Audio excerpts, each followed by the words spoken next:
And if you think that other people are wrong, then you want to make yourself right. So if you constantly empowering the mind or focusing on the mind, you're never gonna win. And that's not our purpose. Our purpose is to go beyond the mind, to create energy that goes beyond who we think we are, so we can actually discover who we know we're born to be. This is Vivian Velasquez. And this is Raul Velasquez. Welcome to the God, Money, and Purpose podcast.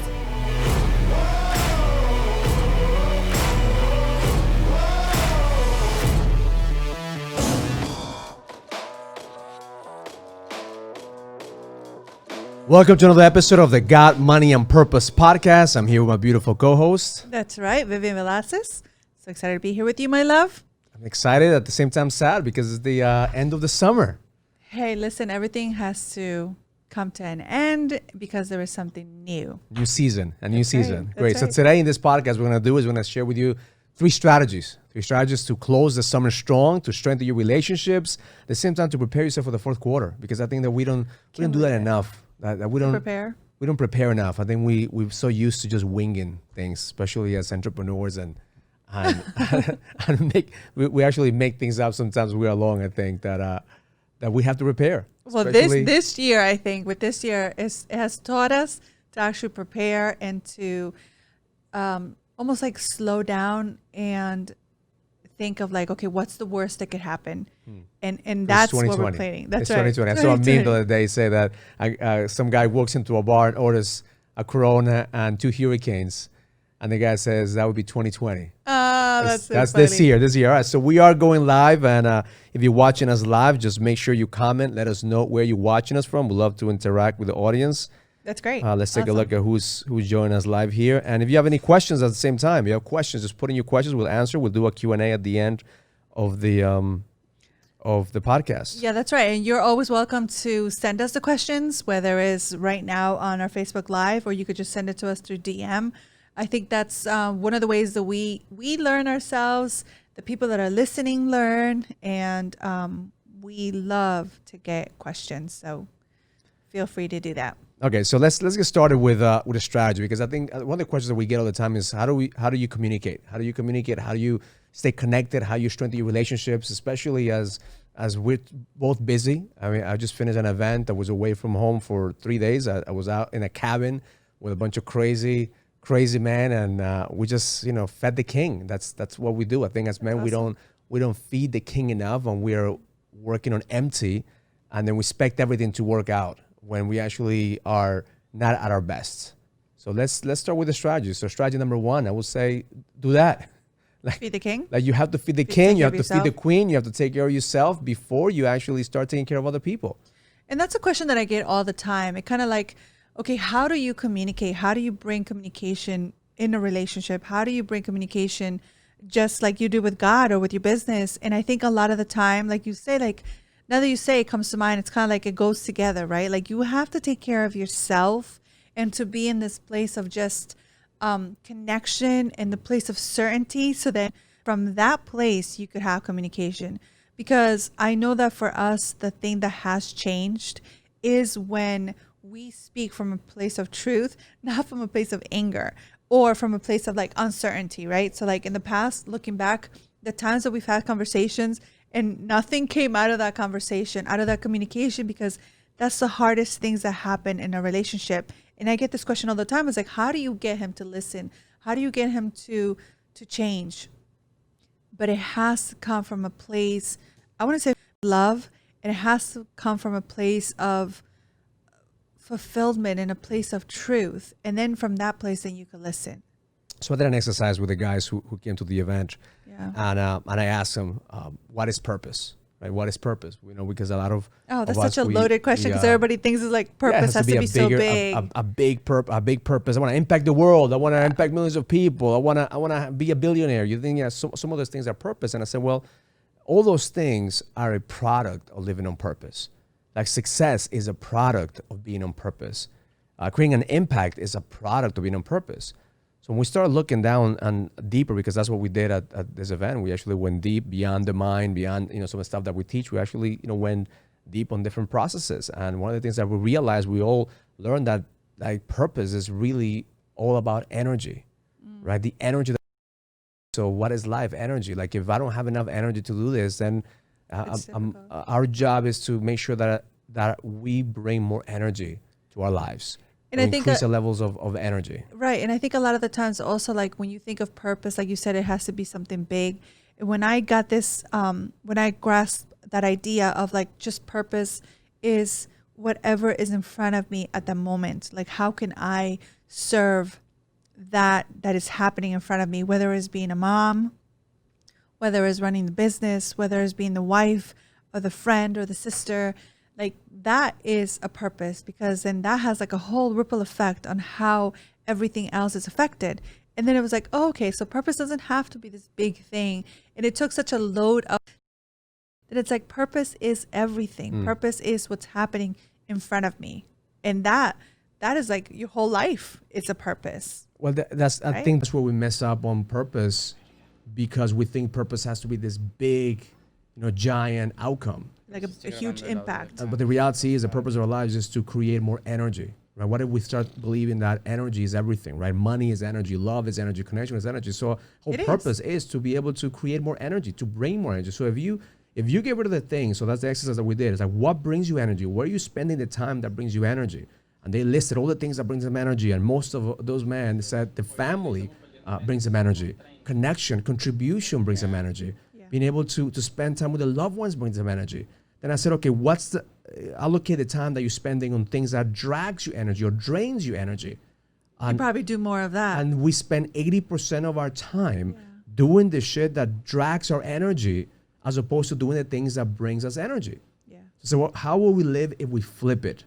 How will our lives be if we actually focus on being more conscious about the things that brings us energy, and we let go of the things that drain our energy? Abundant. Like that is so amazing. That's the same thing. Like I'm reading this amazing book, and it talks about, it's the Dalai Lama. And I just, I love him so much because it's so simple the way he puts it. And it's like our mind wants it to be so difficult and something so like something that's almost like unattainable. We make it that way. Our mind makes it that way, but it's like, okay, all you need is something that brings you joy and happiness. And then when you do that, then it's like, it's a whole, ripple effect of how you do everything else.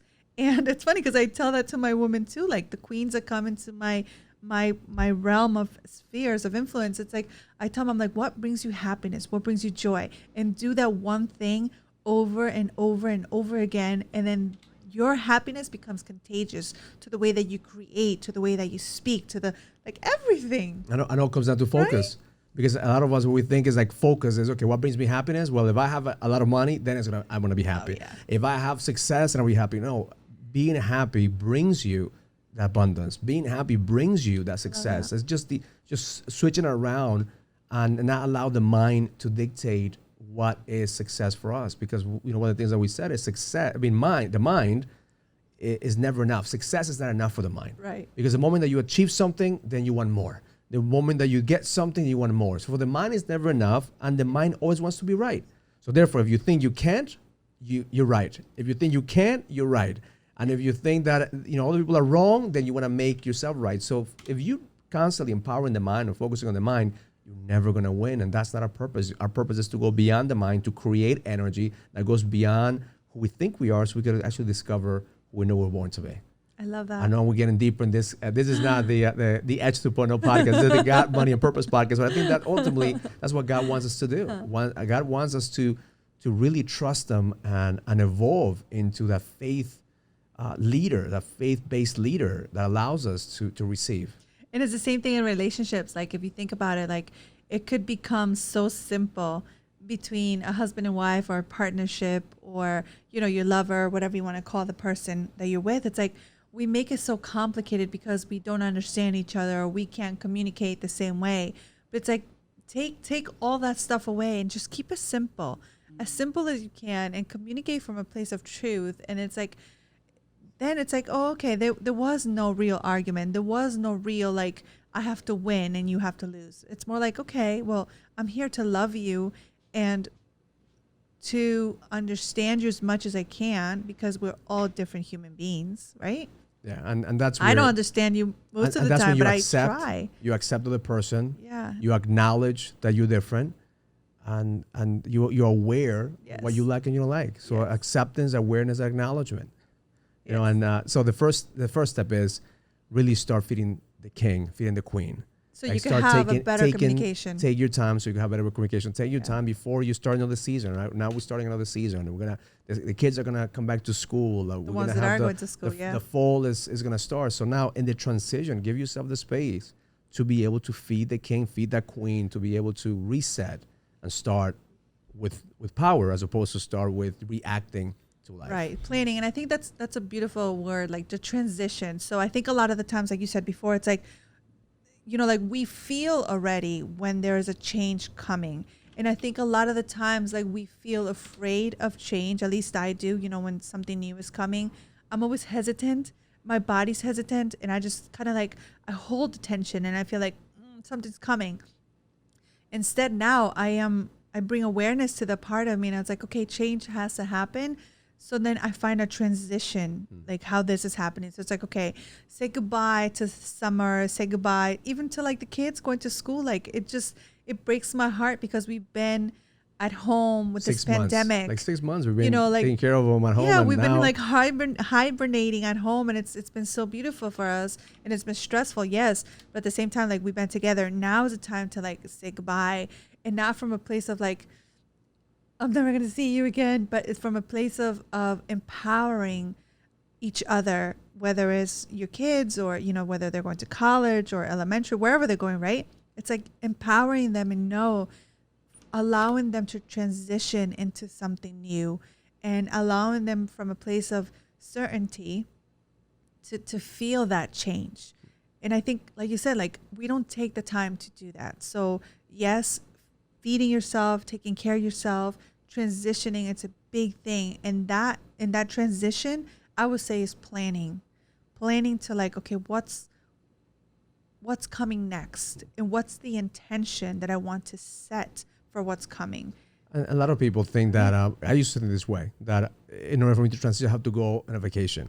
And I have to go away. And usually what happens in a vacation, you actually need a vacation from the vacation. Yeah. Because you're going 100 miles an hour and you are doing all these things. So we're not talking about you taking a vacation or even, I'm talking about taking one day if you can, or half a day if you can, just by yourself, journal, meditate, do what you need to do, kind of reset and just be on your own.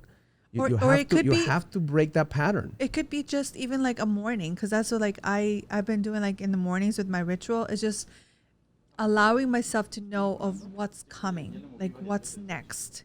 So and right? One of the things that happened last week is right before we went to the event, we had another mastermind, and one of my clients came into the call and he was drained with energy. He says, Raul, I can't take my time to go there. I have so many things going on. I have like my business, I have my family. And one of the guys called him out and said, well, when are you going to have time?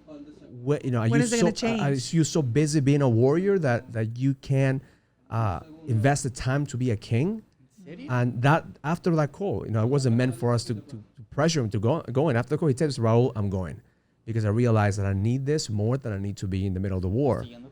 And I think that's where sometimes we don't take our time enough to actually be outside of our business, to be outside of our comfort zone, or even, we get comfortable fighting all the time in the middle of the battlefield. As entrepreneurs, we complain a lot and we say, hey, this is not what I want, but at the end of the day, we love it. Yeah. At the end of the day, every single man that's out there, like they're in the grind, yes. like they you love guys were being made in the grind. for that. We're made for this. Yeah. So at the end, we are in it, but we have to get out of it so we can find a solution. So today, I spoke to him. We got into another mastermind, and he's going to 2 hurricanes. There's hurricane, I don't know, the 2 hurricanes are going in Texas and in, like an actual hurricane. Yeah, there's actually 2 hurricanes going on. Okay. And he said he came back and then he meditated on it. He took some time and said, you know what, I need to go on a vacation with my family. It's time for me to leave and let the office and let the business do what it has to do. So he's out there with his family. Totally unplugged. And he wouldn't been able to do that unless he actually stepped outside of the business in order for him to look at the solution and see what could happen. I think that's one of the things that we could recommend as a strategy is take your time and put yourself out of the family even. Leave your kids, leave your husband, leave your wife, and just take some time outside for yourself and invest that time to feed that part of you, be able to strategize. And the second thing is start looking at what drains your energy and what brings you energy. Yeah. Because if you could let go of the things that drain your energy, next quarter or next time that that things happen in your life, you're gonna start doing the the things that you want to do as opposed to doing the things that other people want you to do. Because I think that's where we spend most of our time, doing the things that drain our energy. And you start looking at that, pleasing people who we don't care. All the time. And that's so draining. And we take opinions of other people and really we don't care about their opinions. But then we try to please other people constantly. Yeah. You know, the biggest thing that happened to me when I started my next level experiences, I had a real estate client, a corporate client, and they dropped us. It was about $1 million contract a year. They dropped their company, and I was so devastated that I know you know that I'm thinking, what did we do wrong? And we didn't do anything wrong. That's just business. Time to let just go. Business, right? Yeah. But I used that, and I realized that was a draining client. That client just every single time it was just a draining energy. So when I was able to let go of that client, then abundance came because I had other clients that came in that wanted to work with me more time that I didn't have the time before. So whatever you make space for and you let go, something else that's better is going to come in place. But we have to trust and really believe that the best is yet to come. And I think that's when God comes in and he takes the stuff away that doesn't need to be in our life. And because we're so used to that being around us, that it's like you can't seem yourself not to be with that person or with that business or with whatever situation is in front of you. But when God takes it away, it just becomes so effortless, and it's just, it disappears, it dissipates from your life. It's like, okay, well, now you have a different perspective. Like, that's not there.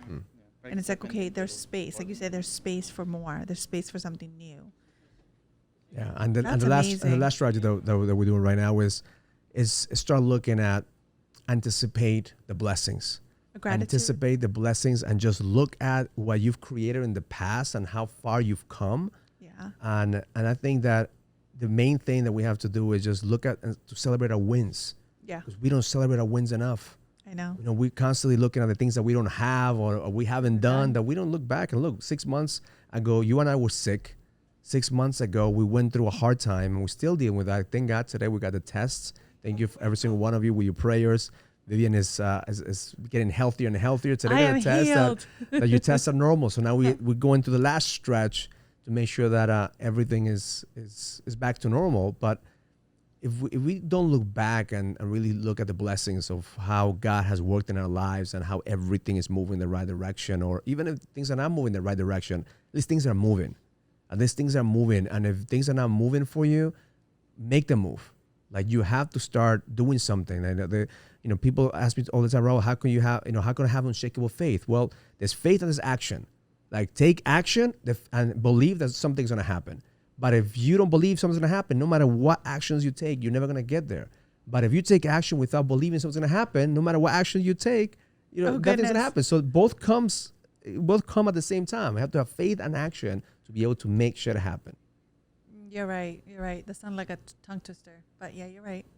I heard something today they said, when fear knocks on your door, allow faith to answer it. And I think that was like so beautiful. And that's how like it's been, in my life at least. And like you said today, like I got this really great news.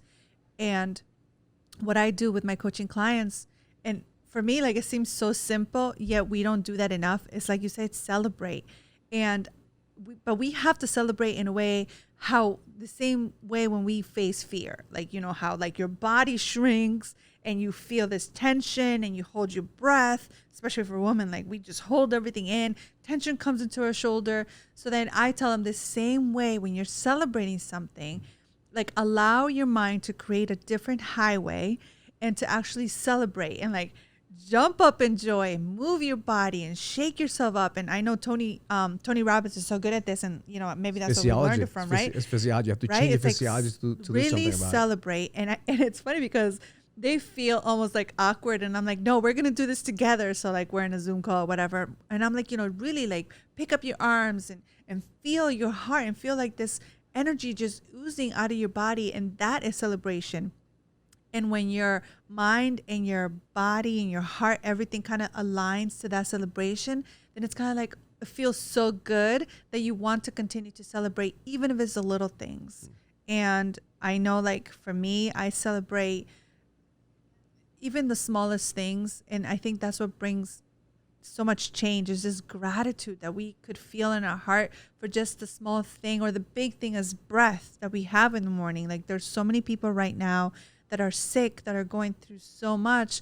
And it's like, let's thank God for the smallest things as breath, as air, as water, as family, as love, as light, like all these things, right? It's like really take the time to celebrate and to allow your body to feel that authentic celebration that comes from within.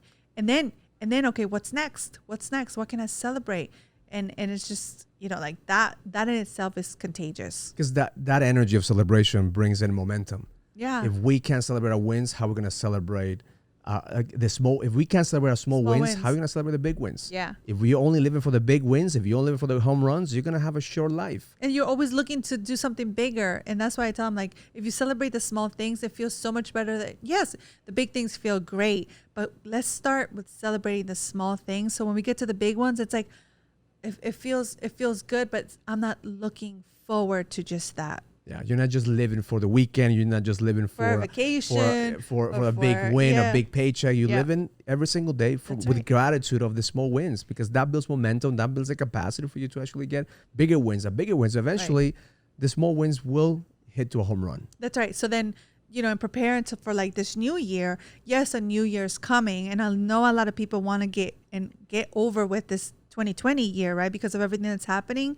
But allow yourself to find the small things that you're grateful for. So when the new year comes, like, yes, you could celebrate the new year, but celebrate because you're getting there on the next day and the next day and the next day, because God is giving you the ability to actually get there. Yeah, and one thing you have to understand about 2020, a lot of people complain about 2020, and it hasn't been the best for everyone. But at the end of the day, this could be a catapult year. It's a great foundation. This could be a great year to actually let go of all the shit that doesn't serve you. Yeah. To let go of all the things and make space for a new version of you. That's right. And start letting go of the things that didn't serve you. What do you need to let go? And who do you need to become in order for you to actually create the life that you want, the business that you want, the relationship that you want, the version of yourself that you want. That's right. And you can't do that unless you start appreciating what you have and what 2020 has brought you. So use that as leverage. A lot of people think, well, 2020, I can't wait for 2021. Well, for some people, 2021 is going to be the same thing as 2020 because you are the one bringing whatever is going on into your life. There's tons of people right now that are making things happen in every area. Yes, it's not the ideal situation. It's not what we want to happen, but that's the cards that we're dealt with. It is what it is. And, you can't change it. And the moment that you start seeing perspectives, like it could be like one of the main things I learned from working with some Navy SEALs one time when I went to the training. They said that how we overcome, like being in the cold or being in the ocean or whatever situation we're in, is we always say this mantra: shit could always be worse. Yeah, understand that shit. That's perspective. Like every morning in my ritual, when I meditate and I tap into the worst case scenario, like I really take myself to the worst scenario and then realize that I'm not at the worst scenario. Then whatever problems I have, are manageable. So you have to put yourself in the situation where it could always be worse. Yeah. So then. From this point forward, you can only make things better. That's why I always say the best is yet to come. You have to believe that with every single cell in your body to be able to tap into that energy. Because again, everything is energy. So increase your level of energy, let go of the shit that doesn't serve you, and go towards what brings you more energy. I love that. All right. So those are the strategies. Feed the king, feed the queen. Communication.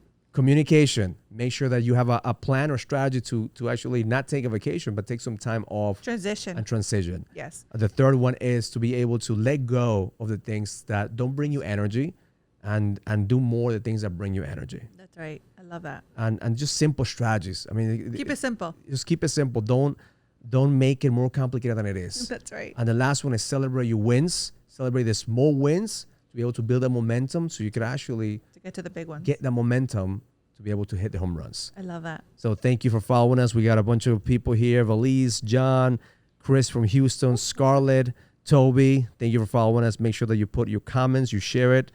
Go to YouTube, Instagram, Facebook. Follow us everywhere except for our bedroom. That's where we keep it private. Thank you for joining us today. Learn it, live it, experience it. Love life. If you receive any value from this conversation, comment, subscribe, and share as we continue to impact more people and take them to the next level. And please send us your comments and questions so we could answer them in the next podcast. See you in the next episode.